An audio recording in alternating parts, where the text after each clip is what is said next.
Hey everybody, how's it going? It is Steven GetMoneyMyrick here, and you are watching Friday Night Recap, the show where we break down my last week in Magic the Gathering. This week we had some pretty cool events. We had an event on Magic Arena where you could play any card in Standard, make any deck you wanted. It was all free. And there was a condition that if you got 12 wins with the deck, you got to win one copy of every card in Standard. So we're going to be discussing how that event went for me. We're also going to be breaking down my last draft and how that went. And we're going to be talking a little bit about the recent ban announcement by Wizards of the Coast. But before we do any of that, we're going to jump right into cracking a pack, seeing what we got and seeing what I would take out of it. So this is a pack that I got last Friday. See if we open anything nice. If you didn't watch my last video, I got a promo Oko, so make sure you check out that video. But first card we have is Bloodhaze Wolverine. This is a card that is good if you are in the draw first deck. 1 red, 2/1. Whenever you draw your second card each turn, Bloodhaze Wolverine gets a +1/+1 counter in first strike. Not counter, it just gets +1/+1. Memory Theft, 2 and a blue, not playable. Fell the Pheasant is a good plummet variation if you're in need of that. We're actually going to be talking a little bit about Fell the Pheasant and how it worked for me this last week. Lochthwain Gargoyle is not playable. Okay, the first common here that we'd consider is Reeve Soul, 1 and a black, destroy target creature with power 3 or less. That's something I'm definitely interested in playing. So that's where we're at right now. Fleeing, not interested in that at all. Flutterfox is a very strong card in the white aggressive decks. 1 and a white, 2/2. As long as you control an artifact or enchantment, Flutterfox has flying. So that's good in mono white. That's going to be good in Boros aggro. It's going to be good in blue-white enchantments. So that would be my number 2 pick after Reeve Soul. Witch's Cottage is playable if you're on a grindy black deck, but wouldn't want to be first picking it. Marrowleaf Rider, an okay filler card if you're in the black-green deck. You need to create some blockables. Okay, first uncommon, Lucky Clover. Ooh. Would I take Lucky Clover over Reeve Soul? Lucky Clover is 2 and it's an artifact. When you cast an adventure, instant, or sorcery spell, copy it. You may choose new targets for that copy. I think I would. I haven't gotten to play with it. I've played with Reeve Soul. I know how powerful it is. Lucky Clover, especially pick one, pack one. You would be able to build your deck around it, take as many adventure cards as you could to try and support it, and it's extremely powerful. You know, if you're able to use Reaper of Night and make them discard 4, that would be very sick. So Lucky Clover followed by Reeve Soul. Next uncommon is Turn into a Pumpkin, 3 and a blue. Return target non-land permanent to its owner's hand. Draw a card. Adamant, if you played at least 3, you create a food token. This is a fine card, but not better than Lucky Clover. And then our final card is final uncommon is Mysterious Pathlighter, 2 and a white, 2/2 flying. Each creature you control that has an adventure enters the battlefield with an additional +1/+1 counter on it. So obviously, I'd love a world where I could wield this. That's never going to happen, but Lucky Clover with Mysterious Pathlighter would be extremely, extremely powerful. And our rare is something I probably would not pick one, pack one. It's Fires of Invention.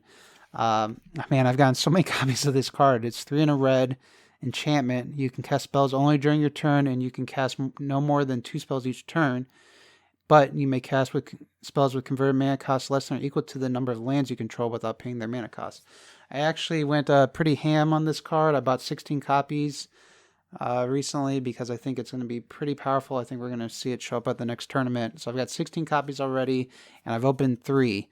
I've opened 2, and I drafted 1. You'll see my draft later tonight. So now I have 19 copies of Fires of Invention. So it's about a $3 card right now. Hopefully it gets to be like a $7 card. I think it's actually playable and limited, and we'll talk about that some with my draft, but very strong and constructed, and lots of things you may even be able to do in Modern. We also had a foil Youthful Knight, just a great white aggro card, 2/1 for 2, 1 white, first striker. But look at this pack. I would take Lucky Clover, followed by Reeve Soul, and followed by Mysterious Pathlighter. So that's where we would be at. Okay, now to get into the Arena 12-win event. So for this event, I played black-red aggro. I played this deck because they only gave you a few hours. There's like 1 or 2 days that you could compete in the event, and I figured I'd be getting all 12 wins. So I wanted a really quick, aggressive deck. I had been messing around with it some. I'll have a link in the description for the deck list I used. But I'll jump right to how we did in that. So let's check that out. Okay, let's jump right in with our black-red aggro deck. We're going to get 12 wins easy. Look at this board state. Easy win. How are you going to win from there, buddy? We're going to get 12 wins so quickly. Next game. Okay, got him down to 5 life. He's got some big guys, but I can give this guy Death Touch. That kills him, right? Takes that guy out. Oh, no. What does Wicked Wolf do again? Uh-oh. Uh-oh. That's a big board. I got some guys. Maybe not. Maybe not. Okay, 1-1, but we can come back from this. We can easily come back from this. Next game, Thought Erasure. Ha, what a joke. What a joke. What are you going to take from me? You see this hand? This hand is gas. Down to 11 life. Kill my 3/3. Are you sure you want to do that? Are you sure that's how you want it to work? 5 damage, take care of that guy? Get down to 2 life? Shock you? Easy win, 2-1. We're blowing through these games. We're going to get these 12 wins super quick. Next game. Game 4. Ooh, yeah, spicy. Get to ramp. Get to get my counters. So what if he's at 6 mana already? So am I, almost. Get some more counters. What could possibly go wrong here? I can't imagine anything that they could play out. Oh, well, we can come back from this, right? I mean, he's still only at 8 life. Oh, well, you've seen this before, huh? Ooh, what about this? Get a flyer. How's a zombie gonna deal with a flyer? Hit you for 2, get you down to 7. Pay the spectacle cost. Good thing I was able to ramp out that land with the grazer. Now I got a big boy in play. Big fly. Oh, that's some life. That's a big flyer. Those are some zombies. How much health do I have? I'm at 16. I'm fine. Oh, I'm at 15 now. Let's Murderous Rider that guy. Swing for 4. Get you. Gosh darn it. Every time I commit to the board. He's only at 4 life, though. I can shock him once. Get him down to 2. Oh, the zombie horde. This stupid deck. How can I not beat this stupid deck? Oh, you've seen this before, right? It triggers and gets more zombies. Not a problem, right? I'm only dead on board right now. Get some blockers in here. I got some blockers. I'll be okay. Right? Never mind that he's gaining all that life, drawing all those cards, getting all those zombies. God, this deck is rough. 7 damage flying. Yeah, that's game. So just like that, we went from... Oh, didn't quite get my 12 wins. Not quite. Pretty close when you think about it. Going 2-2. 12 has a 2 in it. I did play it quickly, at least. There is that good news. So that's something. So yeah, we went 2-2. Not the result I was hoping for. Obviously you have your dreams that you're going to get the 12 wins and be able to brag about it. But, Golos is very strong, and we'll get into some of that with the ban discussion later. Right now we're going to jump into my last draft and how that went. So the draft I did was a 10-man draft. We were all pretty experienced drafters, I would say. There's a picture in front of you now of my picks and what I took. You can see pick 1, pack 1. I took a Cauldron of Eternity. I think this card is not the best, but I definitely wanted to play around with it. I think it could be very strong in a recursive green-black deck. And then I got a Reef Soul, so I was trying to stay in black. And then I got a Clockwork Servant, so keep it open. And then pick 4, I had that, blanking on the name. I had that Fierce Witch Stalker. So very, very powerful green card, kind of giving me hints that green might be open. Didn't see too much green. You can see I saw Trapped in the Tower, so I thought maybe white enchantments or white aggro was open. Pack 1, finished a little confused about exactly what we were doing, but then pack 2, that first pick, we got a Feasting Troll King, and I said, okay, we need to try and force mono green if we can, maybe splash some black because we have that Reef Soul, we have the Cauldron of Eternity. Pick 3 there, you can see I've got that Bake into a Pie, and that's pretty tough on the mana base. Definitely prioritize some Rosethorn Acolytes there. And I had a choice of an out muscle there, and I wasn't sure if it was better to take the out muscle or the bake into a pie. But you can see I got paid off late. I got another Fierce Witchstalker middle of the pack, and then second to last pick of the draft, I got an out muscle, which told me green was super open. So definitely trying to play green, and you can see in pack 3, I took a few black cards, took a few green cards. I took a foil Sorcerer Spyglass for my cube. That was not too much else in the pack. So feeling okay about my deck. I have some removal. I don't love my mana base. So let's go take a quick look at what my deck looked like.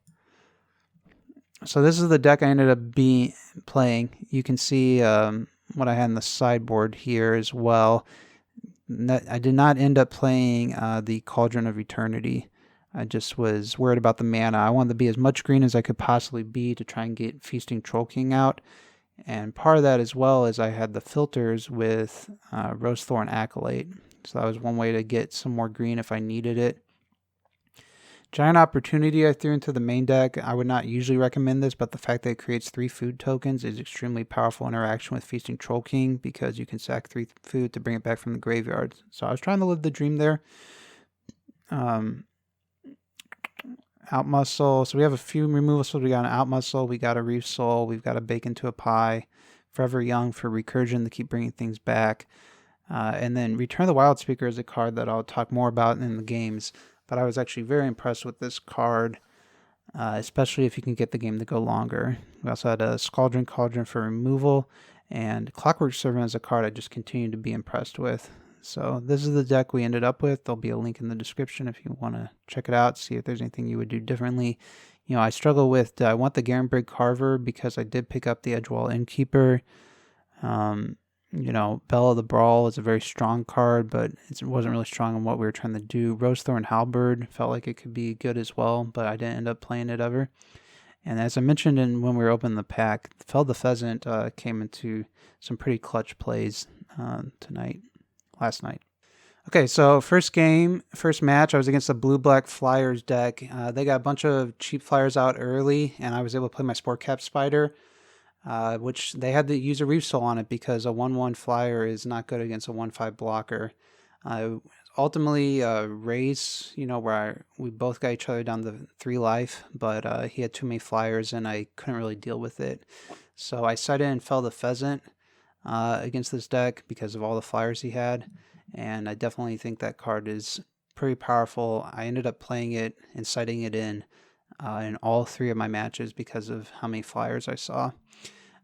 So we're down 0-1. Game 2, I'm happy because I got another Sport Cap Spider to shut down his flyers because he kept having the 1/1 flyer, the Eye Collector, which mills us both.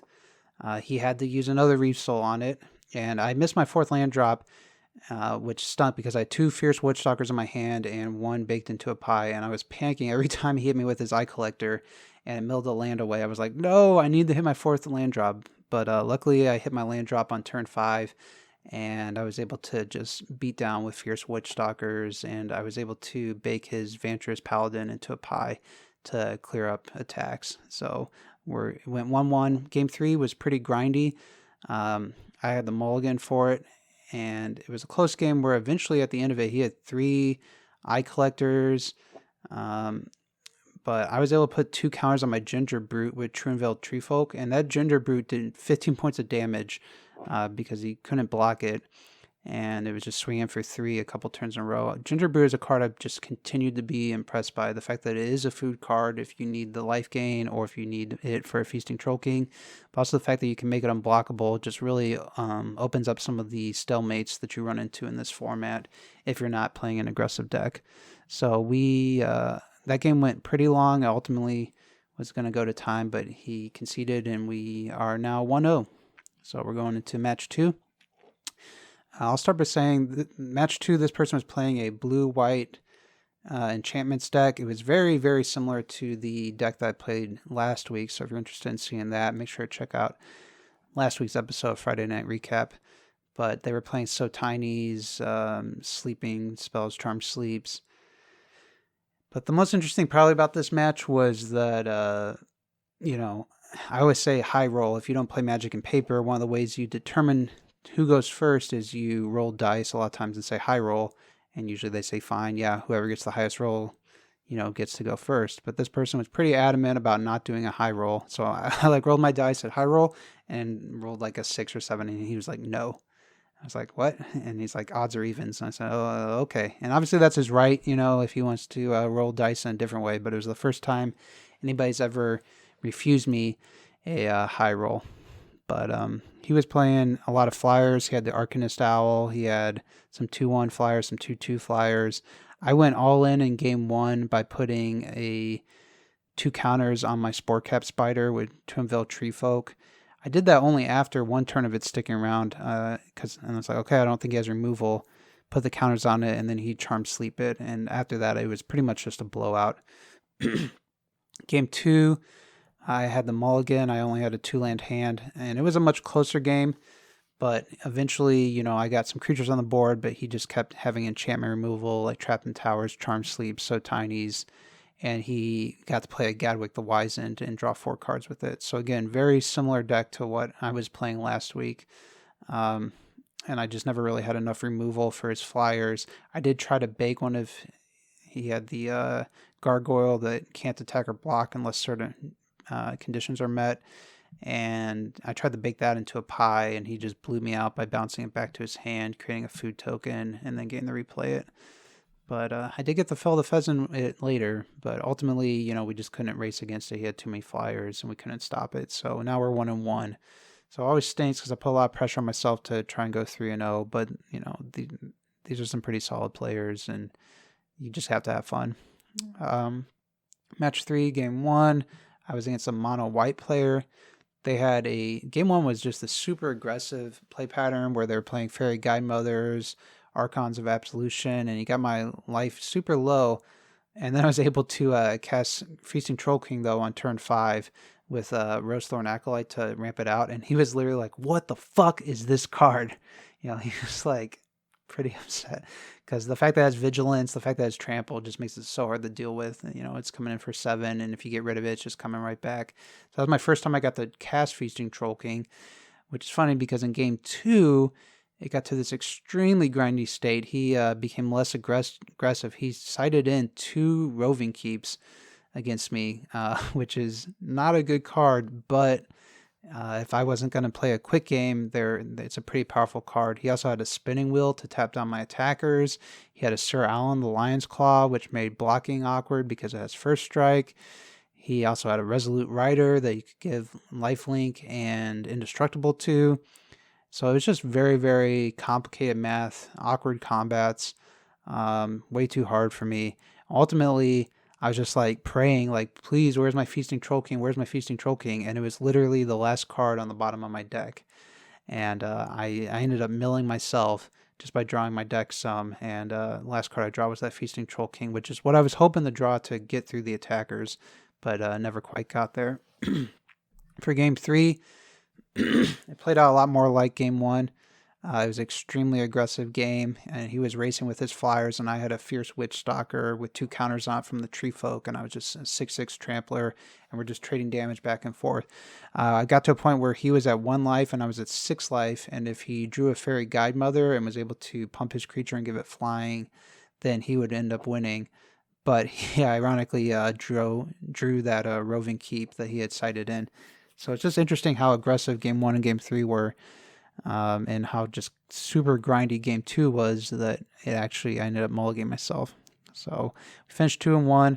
Pretty happy with my results. Like I said, it was a 10-man pod. It was a bunch of killers, a bunch of guys that were trying really hard. Ended up being 4th place out of 10. So pretty happy with that result. Okay, the next thing I want to talk about is Wizards made an announcement they're going to move their Bans and Restricted update announcement earlier into October. It was supposed to be in November, now it's going to be in late October. And there's a lot of speculation about why they did this. The number one reason is it gives them the most flexibility that they can ban cards if they have to after the next major tournament and before the second one in November. They're probably going to just wait and see what happens because a lot of people right now are playing Golos and Field of the Dead. And if you haven't played against this deck, it is brutal. Golos will find Field of the Dead. You just ramp into it. You gain a bunch of life. You draw a bunch of cards. The games are super long. You know, it's going to be very interesting to see what the field is at the next major event. You know, is it going to be 40% Golos? Some people are talking 60% Golos. People are struggling to find a good matchup against it. So that's something to keep your eye out on. And that's something Wizards will keep their eye out on is, can Golos be beat? Do we need to ban Field of the Dead? But the other card people are talking about banning is Oko. And right now it's sort of, everybody's thinking, okay, Field of the Dead's definitely getting banned. Not a ton of people are thinking Oko, but Oko is one of those cards that's just super oppressive and makes a lot of games not fun. I mean, his loyalty going up so quickly, being a 3-man planeswalker, is just incredibly hard to deal with. You mix him with Teferi as well, where you can't play instants on your turn. You know, you're trying to play creatures and he's just turning them into elks.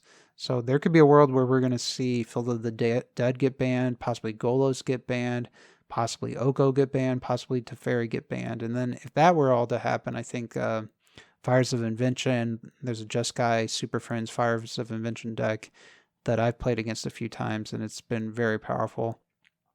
So we'll see if that takes over. We'll see if they end up banning anything. I think if another deck wins, or another deck, if Golos struggles against another deck, they'll end up not banning it.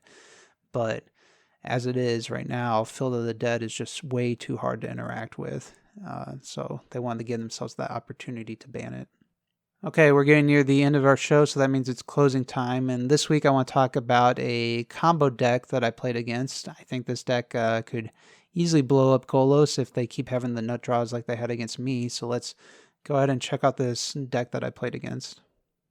So we're going to jump right into this game with him shocking my face. This is his turn 4. I've had 3 turns. And every time you cast a red spell, you get some counters on Steamkin, and then you can remove those counters to generate mana. So I'm sitting at 15 life, and he is drawing a bunch of cards, getting a bunch of counters on his Steamkin. All right, I've got a blocker, I've got Teferi in play, I'm at 15 life, it's only his turn 4. But man, he drew some gas there. Okay, so he removes 3 counters, gets 3 floating red mana. I've got a blocker. Okay, I guess he's going to draw a few more cards. I have the stage 2/3 of Ancestral Recall, that's what they say about it. Still got a blocker. Still at 15 life. He's all tapped out. What could possibly go wrong? Okay, well, okay, I don't have a blocker. But he's having to use his burn on the creature, so I'm fine. I'm at 15 life. Okay, well, you're just wasting 2 damage on Teferi. Congrats. Okay, well, he's getting 3 more mana. Yeah, that's a haster. Gets you a counter.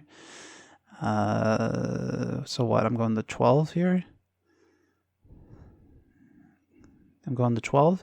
Okay, well, going to 12 there, and then I'll go down to 8, and then I'll be fine. Okay, I guess I'm going to 9, and then I'm going to 4. But I'll be fine. He's all tapped out. What could possibly go wrong here? Okay. Never mind, I have no life gain in hand. This is his turn 4. What the hell? Can you believe this crap? What a deck. That's how you beat Golos, apparently. You just kill him on turn 4 with burn. That's not enough time for Hydroid Krasis to gain life. Holy cow.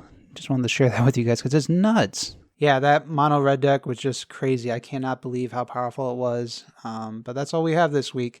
Thank you for tuning in. Hopefully you've enjoyed the content. Make sure to check out next week's video, and I will see you guys later. Bye.